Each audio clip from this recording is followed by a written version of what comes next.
Okay, so the scarf cut has been made. I did it with a handsaw. It's easy enough to do with a handsaw. It's not a complicated cut. If you've got a bandsaw, by all means use a bandsaw.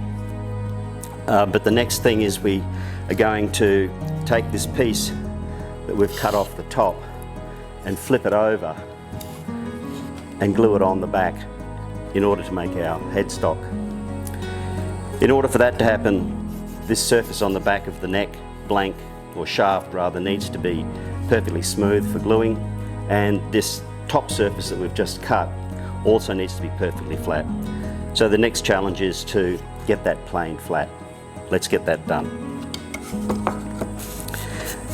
One way to do it is to take the smaller headstock piece off and attach it to the shaft with double-sided tape, and then clamp that to the bench and plane this entire surface, both the piece we want to get planed and also the cut section of the headstock.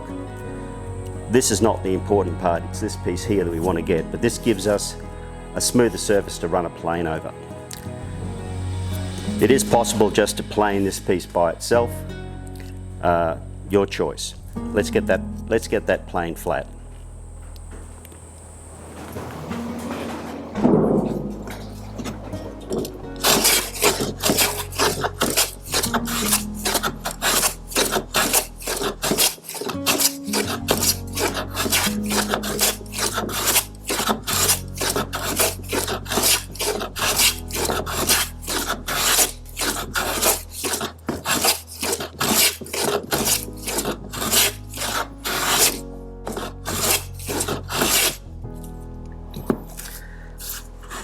Okay, I've started cleaning up the scarf joint.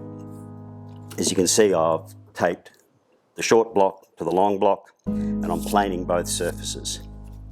One thing that's important is that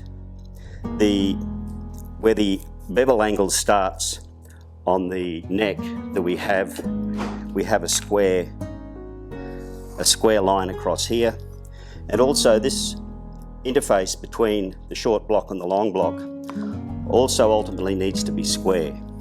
If this isn't square, then it means that we are planing one side more than the other, and we need to keep the whole thing nice and flat and even. So a couple of square lines, one up here, one here, and then we keep planing until we have a perfectly smooth surface up here, finishing on a square line, and with this interface line also square.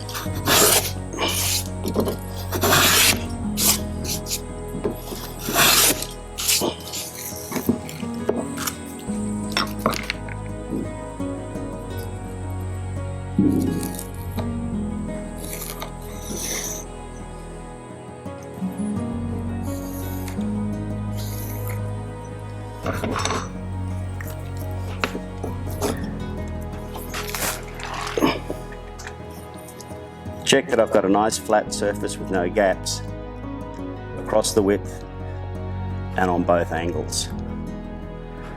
If I need to, there's a slight height in the middle here.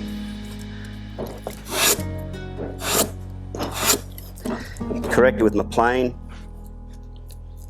or with a flat sanding block. That's now flat, and it's flat all the way across. Occasionally you might get some little ripples. No harm in giving that a rub with a flat sanding block. But what you'll see is that both the top of the bevel here and the interface line here are both nice, straight, square lines. Also interestingly, we get a beautiful book match grain pattern on here. So we're now ready, when this is flat, to take it off and glue it to the back.